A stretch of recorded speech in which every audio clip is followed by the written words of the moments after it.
This is Dennis Raimondi. I'm here with my co-host, Phil Goldberg. Our podcast and now YouTube channel, Spirit Matters, found at spiritmatterstalk.com. And if you go to YouTube and you type in 3 words, Spirit Matters Talk, you'll get our, you can see us as well as hear us. And I want to thank anybody that's contributed to help keep us on the air and allow us to be free and available to the public, along with our archives that now have about 300 shows. We've had many good guests in the last few months, and we have a terrific guest today, Mr. Stephen Cope. He's a best-selling author and scholar who specializes in the relationship between the Eastern contemplative traditions and Western depth psychology. Among his works in this area are Yoga and the Quest for the True Self, The Wisdom of Yoga, The Great Work of Your Life, and his most recent work, Deep Human Connection. Phil will be introducing his book, and he is, for almost 30 years now, I believe, Stephen has been scholar in residence at the renowned Kripalu Center, the largest center for the study and practice of yoga in the Western world. Stephen, thank you so very much for taking the time to come on with us today. And Phil, if you could show and introduce the book. Yes, Stephen, we want to talk about many things, but of course, Yes. we want to promote your new book and Thank talk you. about it, The Dharma in Difficult Times. And welcome. Great to be with you guys. We always begin with our guest's story. We'd like our listeners to know how you came to your own spiritual path and the work that you've been doing. Can you give us the overview? Sure, I can. I grew up in quite a spiritual family, a Protestant family in the Midwest in the 50s, 60s, and 70s. And I was always drawn to, it was a Presbyterian college. My father was the dean of the College of Worcester growing up. And so there was this wonderful community in which I grew up with the chapel was really the center of life there. And I loved it. I loved the music. I loved the liturgy. I loved the spirituality of that community. And so I guess that I was temperamentally drawn to the numinous and the spirituality. I went to seminary. I went to Episcopal Divinity School after. I went to Amherst College first and then to Episcopal Divinity School with the idea of being an Episcopal priest.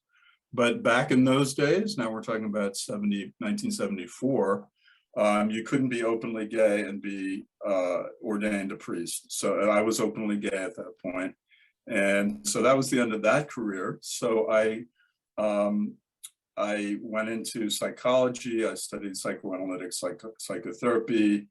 I went through Boston College and some of the training institutes in Boston and had a wonderful 10-year career as a psychoanalytic psychotherapist.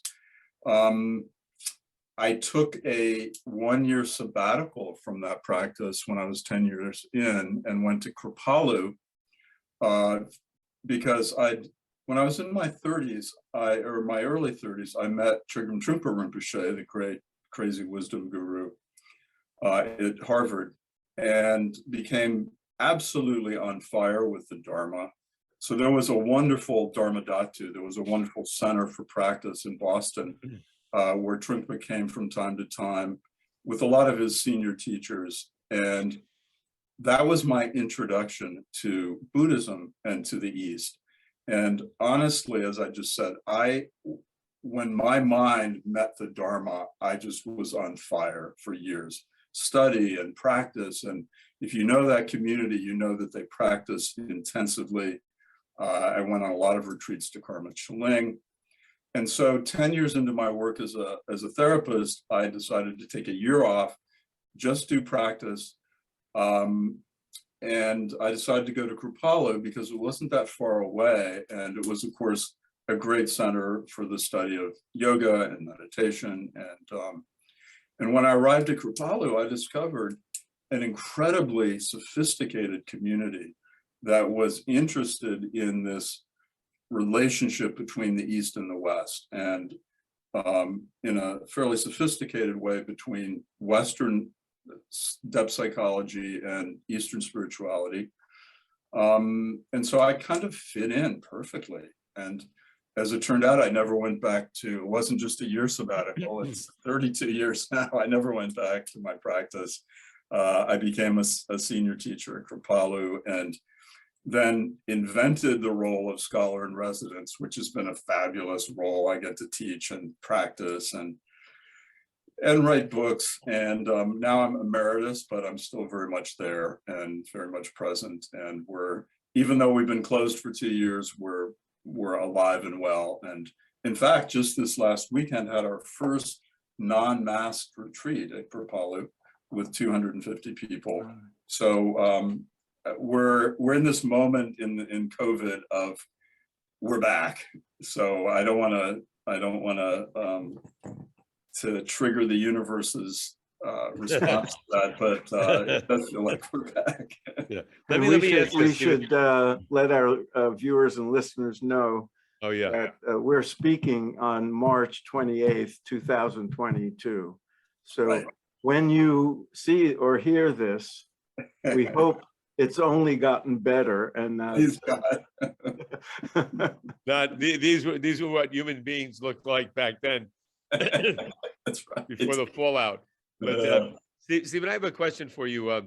Sure. You started at you were ordained, I think you said Episcopal minister, and if I read correctly, at one point you had an association with the Quaker Church. I did. Yeah. Quaker, and I know many people, myself to a certain extent, when we got involved in meditation, when we got involved in knowledge from the East and the more contemplative, more meditative traditions, that we immersed in that, and then at some point looked back and said, actually in Christianity, some of these things actually exist. In my case, there was like Father Thomas Keating, Thomas Merton, people I was reading that I thought I never understood before I got involved in TM. In my case, I never really gave much thought to any type of contemplative or meditative tradition in Christianity, but after the fact, I did. Did you have that experience at all? And if so, what was that like? I did. And what I discovered in seminary, Dennis, is that that powerful tradition, which was very strong in the 14th, 15th, 16th century church, especially 14th and 15th century with the English mystics and so forth, there was a powerful meditation tradition then. And in graduate school, I read The Cloud of Unknowing, which is virtually kind of Vipassana meditation. But when I went to theological school, I discovered there was very little of that. There was very little actual training in how to practice anything. We weren't even trained in how to pray. It was mostly theological. It was mostly up in the head, which is why when I discovered Buddhism, I went crazy. In a good way. But then, to answer your question, Dennis, I went back and have since rediscovered the incredible richness of the contemplative tradition in Christianity. And of course, Thomas Merton is the great link to that through his entire career, all the way to his journals in the East at the end. So I've read every word that Merton wrote, and I'm a huge fan. And I even now attend a Catholic church here in Albany where I live. It's a very progressive Catholic church. And I love the whole Catholic social movement as it gets integrated into their liturgy. And so I've always been quite ecumenical about my faith and practice. It's extraordinary how often in our interviews, Thomas Merton comes up over the years. And so I would, commend our listeners and readers who are not familiar with him to just start by Googling his name and read whatever you can.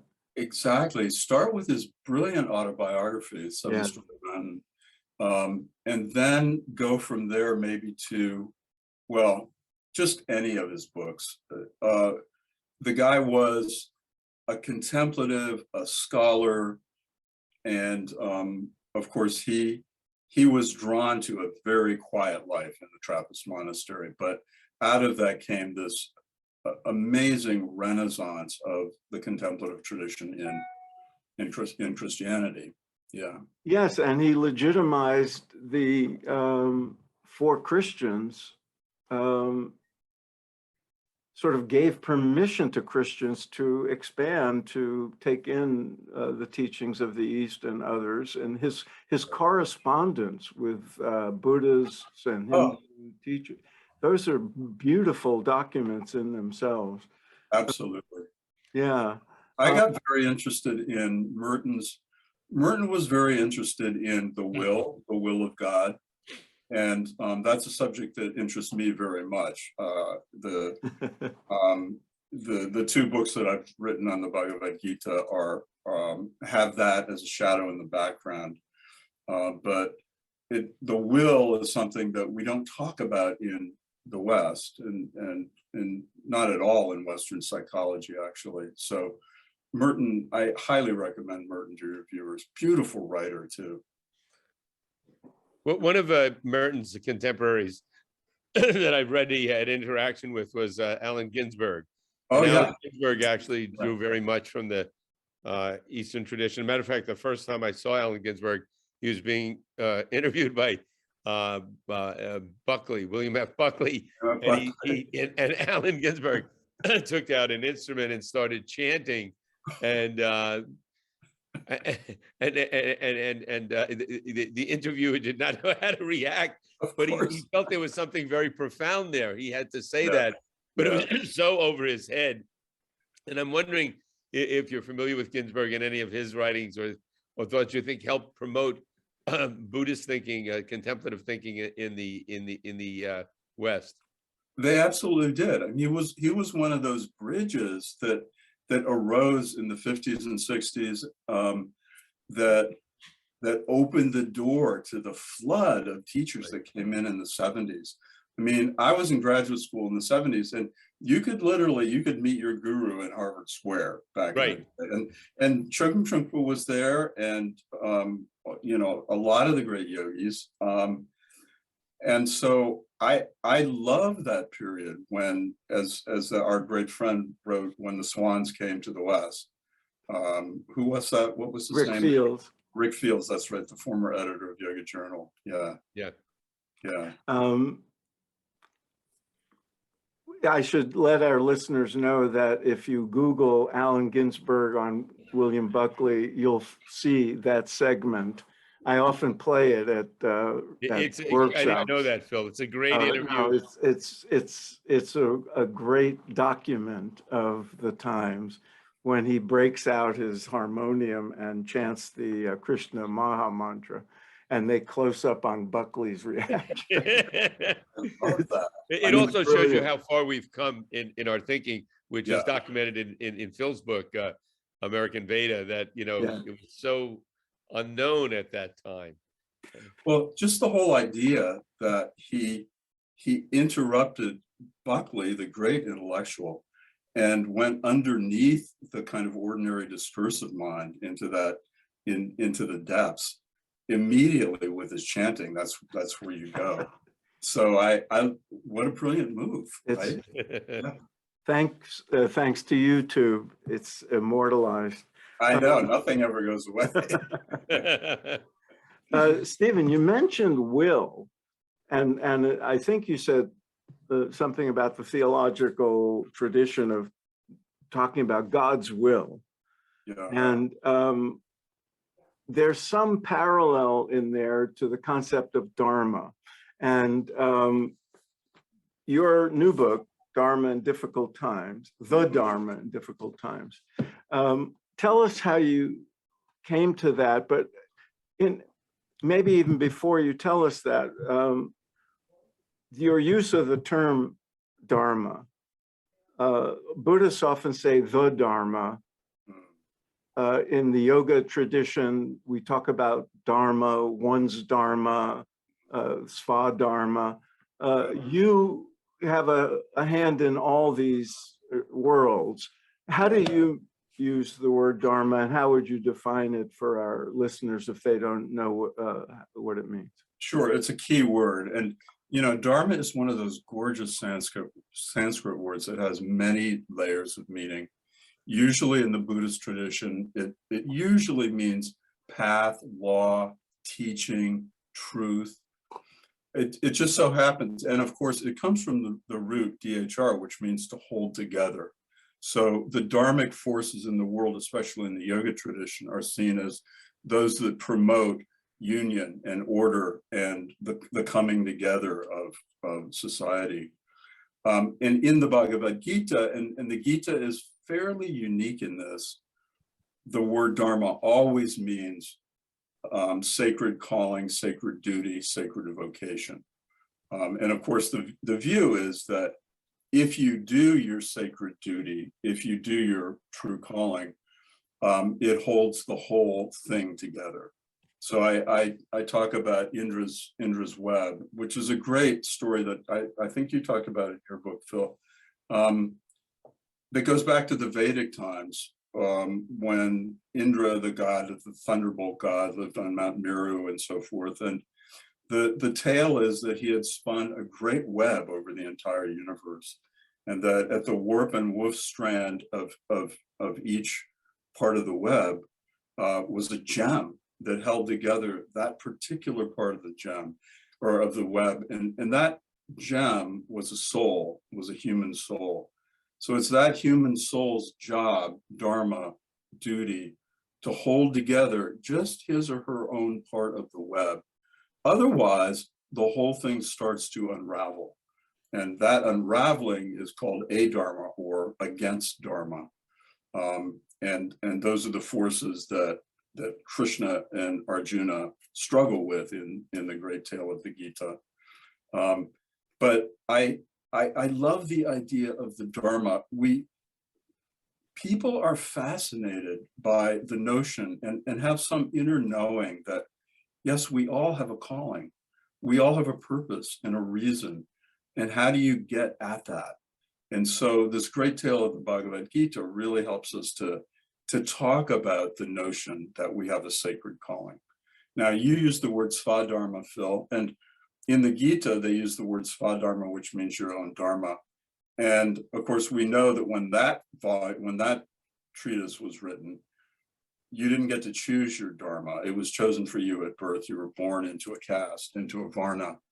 And that has, of course, transformed into the notion of svabhava, one's own unique idiosyncratic nature.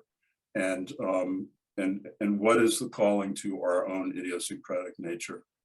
So I bring that together with Merton, who wrote brilliantly about God's will, and the notion that Merton says, God's will is not a concept, it's a living reality that reaches down into your soul, into the world, and you struggle with it or fight with it or go to war with it at your peril because it's real. And of course, that's exactly how they saw Dharma. It's real. And if I can follow up, Dennis, the first time I read the Gita back in the early 70s, a few verses stood out. And one of them was the passage where Krishna says, better death in one's own dharma. The dharma of another is danger. That's And that hit me. You know, we were young seekers and didn't want anybody to tell us how to live our lives. And this was in fact saying, no, you must follow your own way. right. And it was not only permission to do my own thing, as it was said in those days, but it said you really must. You must. Because it's better to die than to follow. So that's one of the things that drew me to my path, because it was like, oh, I can be myself. In fact, it's better for me and the world if I can be myself. And then, please take it. Exactly. I mean, that particular passage is translated differently. I love the translation you just gave. Very often it's softballed as it's better to fail at your own Dharma than Fail to at, succeed yeah. at the Dharma of another. And that cuts through all of our notions of success. What is success and failure? And of course, what the Gita points out is we don't know. We don't know what success or failure is. All we can do is discern our calling and then do it with every ounce of passion we have and let go of the outcome, because we don't know what the intent of the universe is for those actions. Yeah. And it's better not only for you, but it's better for your community or civilization and so forth, because when everybody does that, when everybody acts in accord with Dharma, it has value beyond themselves, which is a big part of your book. Yeah, it is. It is. I really wanted to write a book. So I started writing this book before COVID happened, because I'd been through a very difficult experience with an organization, and was feeling poorly treated, and was into that space we all get into occasionally, where the world's unfair. The world is so unfair. And so I went back to the Gita and looked at Arjuna's wrestling with the question of, okay, in the face of this conflict and this unfairness, how do I act? How am I called to act?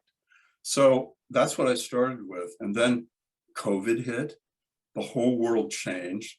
There was this upwelling of interest in social justice again, which we haven't seen since we were back at Amherst in the 60s.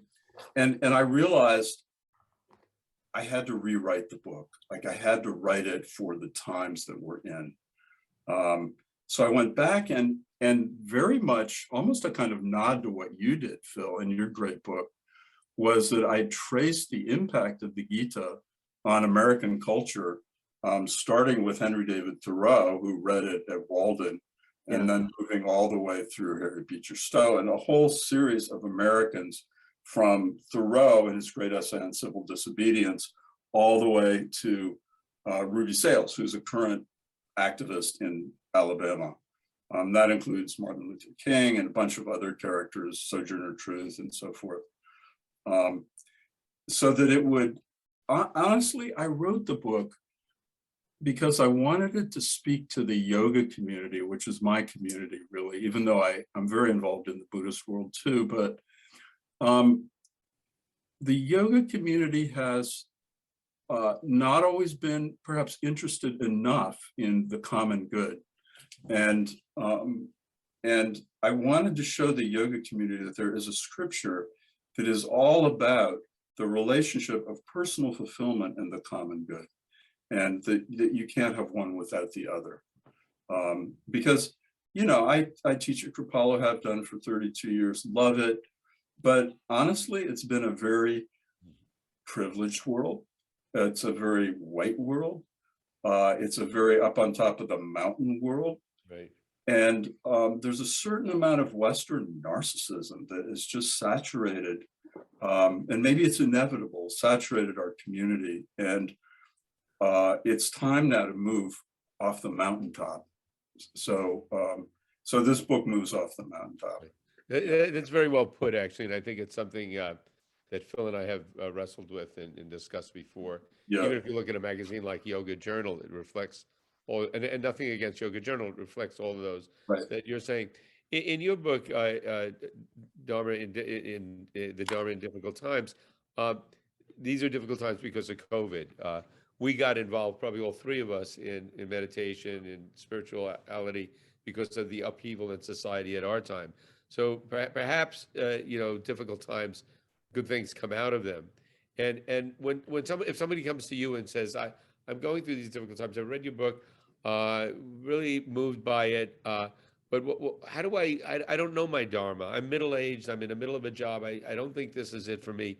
What do you recommend? Do I go inward? Do I go outward? How do I look? How do I get into the Dharma for me? right? And that is the chief question I'm asked, because in my first book on Dharma, I posited 4 central pillars of the Gita's teachings. 1, discern your Dharma. 2, do it full out. This is what we call the doctrine of unified action. 3, turn it over to God or something, or a higher power. Or no, 3, let go of the fruits and then turn it over to God. And it turns out that once you're really on to having discerned your Dharma, those other 3 roll out pretty easily.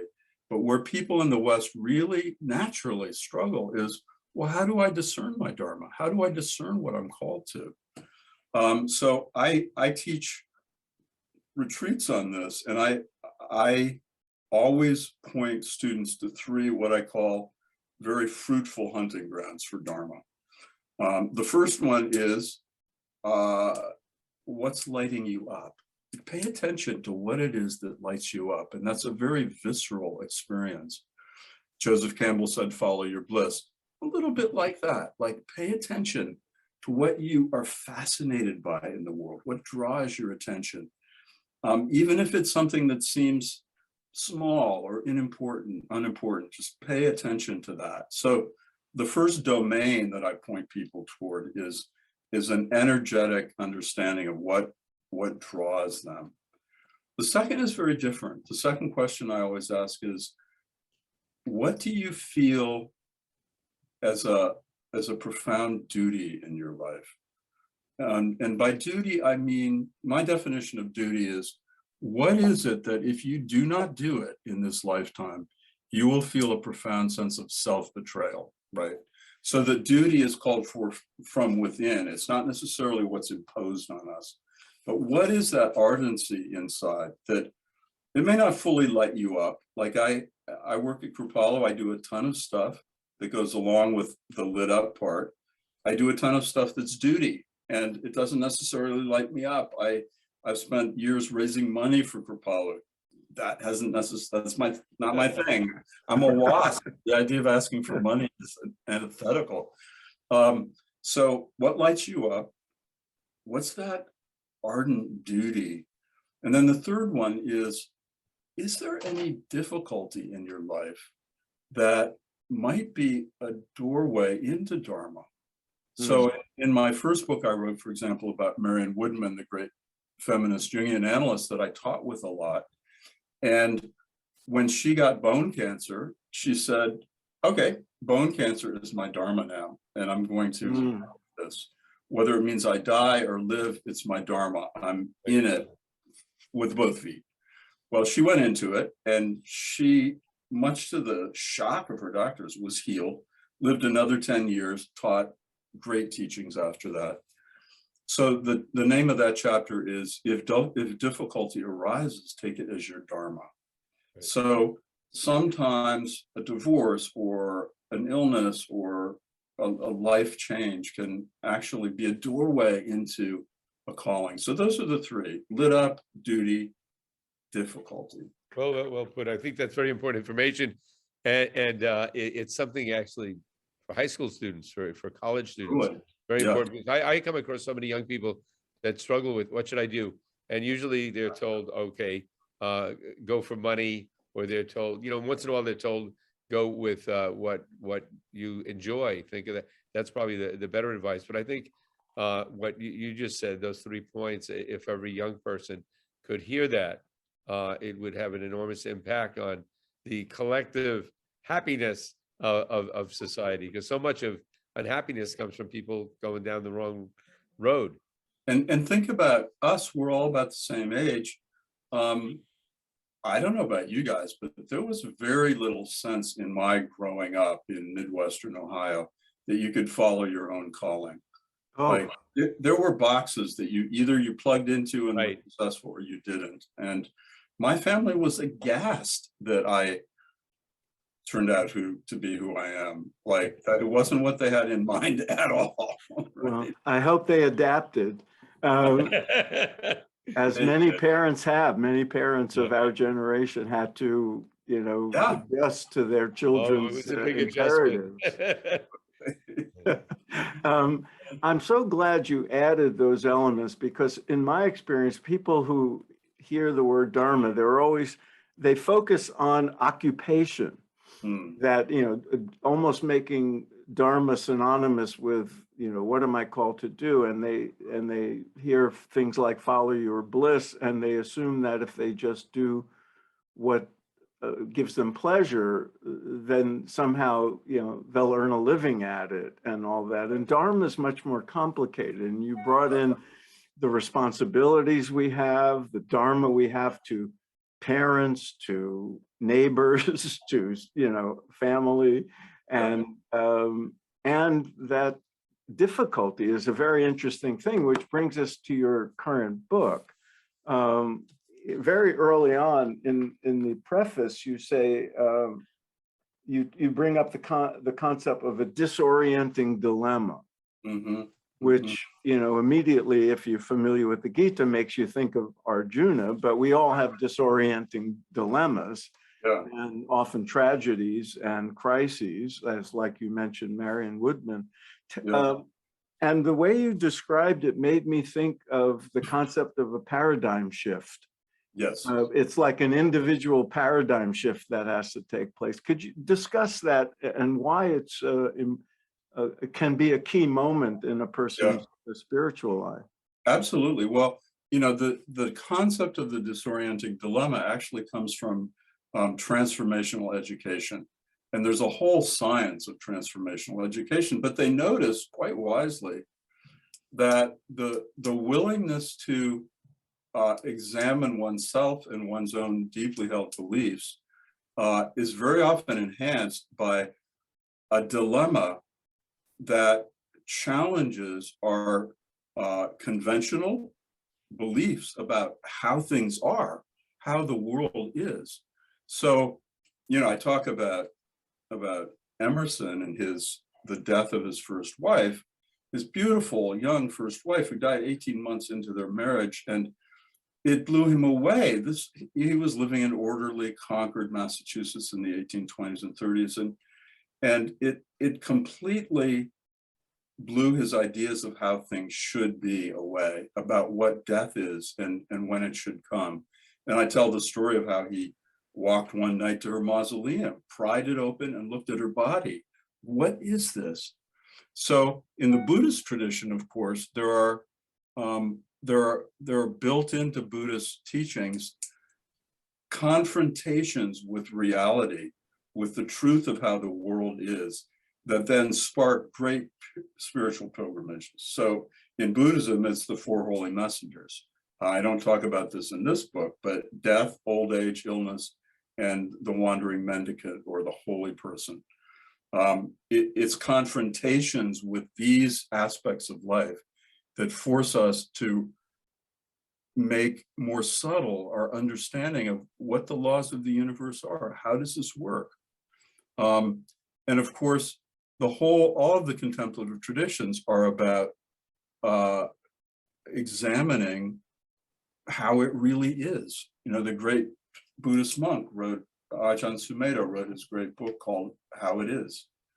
And so very often these disorienting dilemmas come at the beginning of a new stage of spiritual growth and spiritual path. And it's kind of archetypal. I referenced John Bunyan, who at the beginning of the book,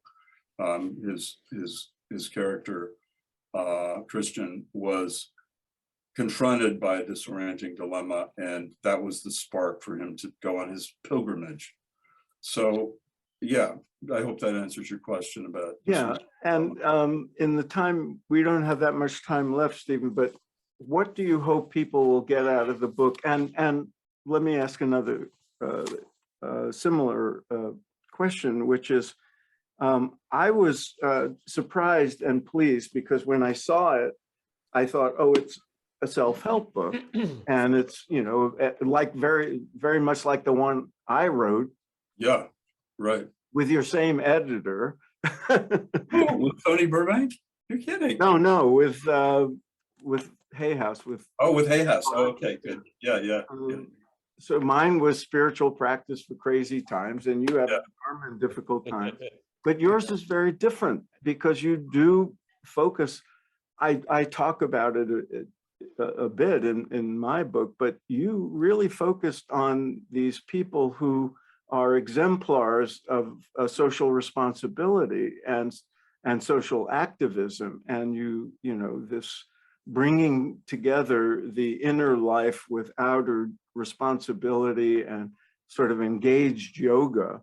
Yeah. I was very pleased to see. So tell us what you hope people will get out of the book and why you chose to orient it that way. Well, you know, I start with Gandhi, who was, we think of him as the primo exemplar of political action in the 20th century.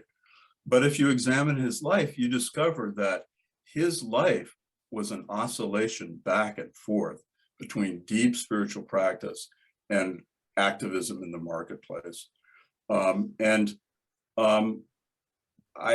believe that we all too often act our political views and so forth, act them out in a way that is not the most skillful way. And in my book, I try to choose characters over the course of our long history in this country who have combined deep introspection in many different spiritual paths and skillful action in the public arena, and make the point that we don't actually become full human beings by just sitting on the mat.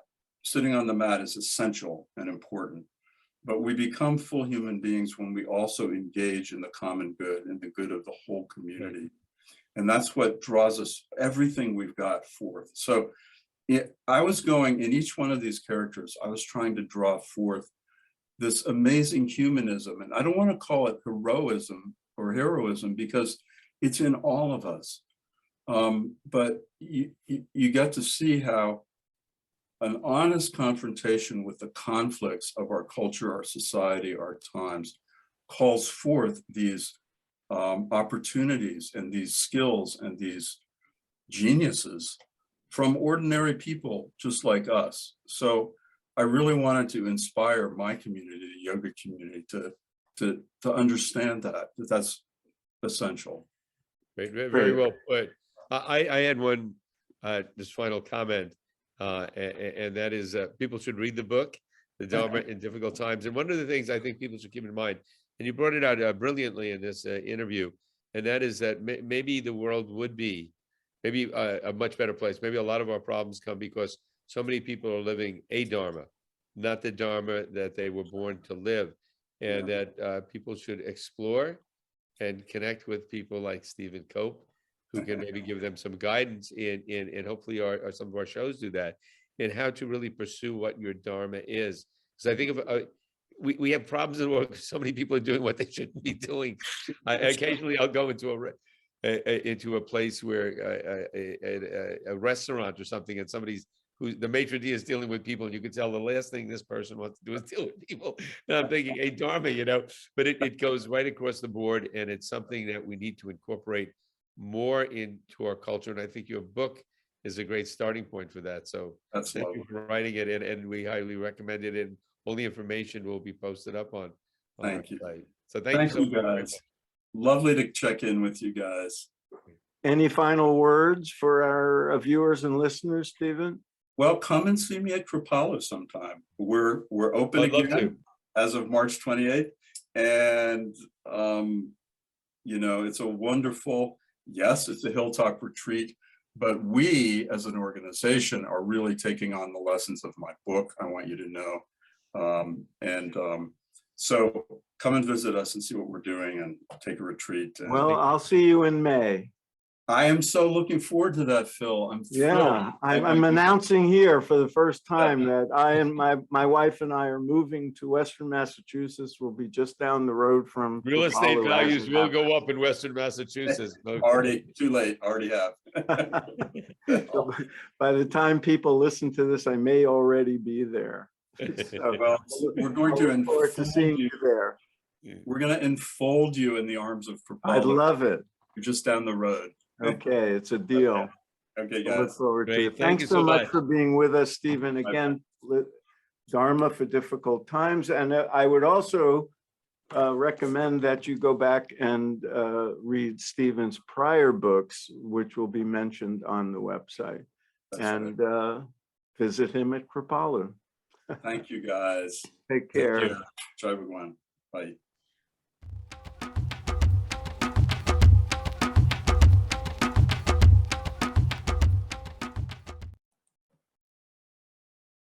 Stephen Cope, our guest today, incredibly knowledgeable, same era as us, and has been at it for a long time. And he has a great position. He's a scholar in residence, sort of. So I guess he gets to what he wants to do. And, the points he covered about Dharma and a-Dharma, those not being in their Dharma, I thought were extremely profound. And actually, for me, it was very insightful. I think that's one of the great problems of our time. Oh, I have no doubt, especially if you think of Dharma in the larger context. I mean, people often misconstrue Dharma to mean duty, Right. just duty. You have to do your duty. Right. And in the time of the Bhagavad Gita, doing one's duty was pretty clear cut because, it was a simple agrarian culture. They were probably, very small populations, and there was orderly set up to the, what you did in life. There weren't that many choices, and you had certain clear-cut responsibilities to your family members and your community and all that. But these days, it's so complicated to know right from wrong, let alone what you're called to do. So having people like Stephen, who's not only deeply immersed in both Buddhist and Hindu or yogic teachings, but is a psychologist, it's an important role to play to help people discern their Dharma and to understand Dharma in the larger context. Right. And I think at a time, when dharmic traditions aren't upheld, when people don't flow into the same business as their parent or Right. whatever like that, I mean, I remember being in college and thinking, God, there's so many options open to me. Sometimes I wish they would just say, do this, I think that his And if they advice- did, you would have rebelled. Oh, absolutely. Yeah, we all did. Not going to that. be a pharmacist, Please for God's sake. tell me what to do. Don't Right. tell me what to do. Yeah, but I think his advice on it was, and it's actually going to affect how I advise young people when they ask me questions along these lines, is, follow your bliss, do what you feel drawn to. He gave 3 criteria, and I thought, it was all about what you feel is purposeful, and then what was the other one? What you feel is your duty. Right. In any situation. And then there was this business of what gives you difficulty, because often in the difficulty you find your so a young person recently asked me, they were trying to figure out what they were going to do, and in terms of profession, what they were going to study. And I said, think of a job that you woke up every morning and you couldn't wait to do it, and now what I should add to that is that it's also purposeful, and it's contributing to society, and there's many ways to do that. I found also what you need to do, because there's a lot of pablum in the sort of new age self-help. Just follow your bliss, do what you're called to do, and the money will follow. Well, it doesn't always work that way. I was obviously called to be a writer, and then you learn, well, if you want to earn a living at it, you have to often write, and take on assignments you wouldn't that aren't, your heart's calling, and you have to make compromises, and you have to do things. And there's an awful lot of people who are still waiting for the world to support their, labors of love. There's a lot to be. Sometimes you have to do what you have to do. Have to And do what you have to do, and you have to, learn the rules of the road. And, it's like when I remember back, in those early days, I was taking music lessons and I really loved it. I was playing the flute and I thought, I'll be a jazz flutist like Charles Lloyd or Right. Paul Horn, and it's like, that was going to take, 15 or 20 years of hard work. I was already past the age that people start these things. It was ridiculous. No one was I was not going to earn a living that way. Right. And I had similar fantasies about being a writer, and I had to learn some hard lessons along the way. The good news, the good news and the bad news in our culture and our society at this time, you have a lot of choices. And Yes, it's good. yes. It's good and bad. And I always envied those people who, like, classmates, we all had them, Right. We were in 6th grade or high school, and they just knew what they were going to do. Exactly. I'm going to be an And they'd engineer. been on that track since they were kids, and that was it. And I always envied them because I went through like 6 different majors in college. I was in the same boat, always thinking, what am I going to But do? When I finish that's school? only Yeah. one aspect of Dharma, Yeah. what your career should be. But Yeah. and he brings in, Stephen did, this important element of our responsibility to others, to our families, to culture, to community, to the world at large. And in the book we were talking about, I might as well plug it for him again and my friends at Hay House, Dharma in Difficult Times. He profiles social activists throughout American history as exemplars of the ideas he's presenting here, going through difficult times and being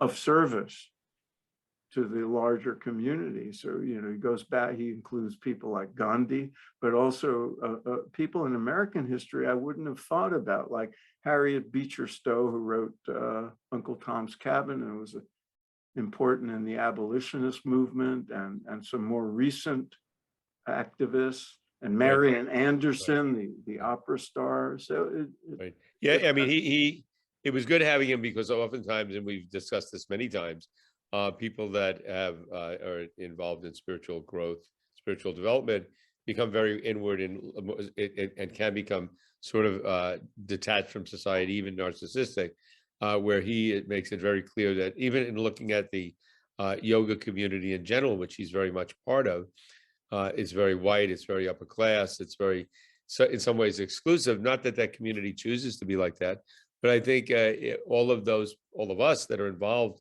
in spiritual development should think about how we can incorporate all segments, all areas of society. And it's like, look, I like opera, but if you go to an opera, and if you can afford to these days, and hear see a performance, almost everybody in the audience is going to be upper echelons of society.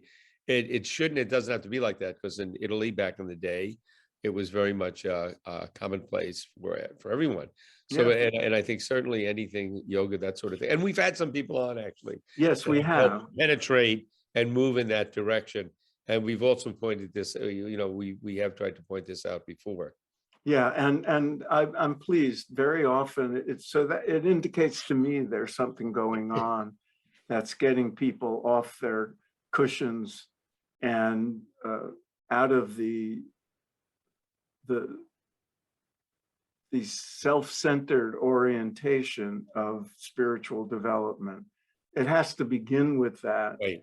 But then there's a certain maturity of being a human being in the world that enters in as people mature. And it's great that we've had spiritual teachers and leaders, Marianne Williamson being, one of the important ones, and several others, Buddhist teachers, yoga people, emphasizing the importance of being engaged and doing what we can for social justice. and, you know, the common good, Right. as Stephen put it. So Yeah. the more I feel good that we've been able to contribute in some way. Yeah.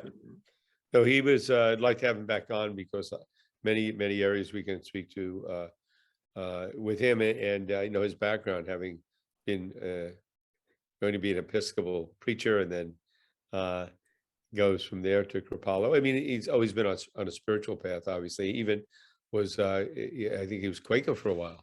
So yeah, and a musician. Yes, we learned that after we stopped the recording. Yeah, so we should have him back on, because one of the questions I wanted to ask him about that we didn't have time for was, he's been at the fulcrum of the sort of meeting ground of psychology and spirituality for decades. And there's been tremendous progress in that area. And so we'll get him back to talk about that sometime. And Great. Kripalu has really evolved from the days that it was a guru-centered spiritual community, you know, it starting in the, I guess it would have been the late 70s or 80s, and then evolving into this, you know, very successful yoga teaching and workshop institute. And they survived COVID when they couldn't have in-person gatherings, and they're back to maskless meetings like so many places, and let's hope it stays that way. And wanted to mention those people watching or listening, please hit the subscribe button. We would like that very much if you did that, and it's free. And please go to our archives and enjoy the many interviews that are there. And we have a lot of great ones coming up. Well, Phil, excellent, and many of our guests, one session is never enough. You know, all of our guests really would like to have on multiple times, because there's new areas and to go. we shall, if we stay on the air.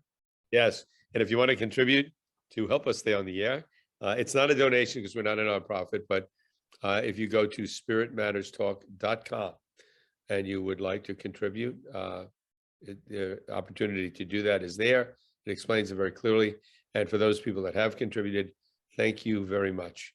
And also for the people that just listen in, thank you very much. Yeah, thank you too. Let your friends know and subscribe, and we'll keep bringing you wonderful guests.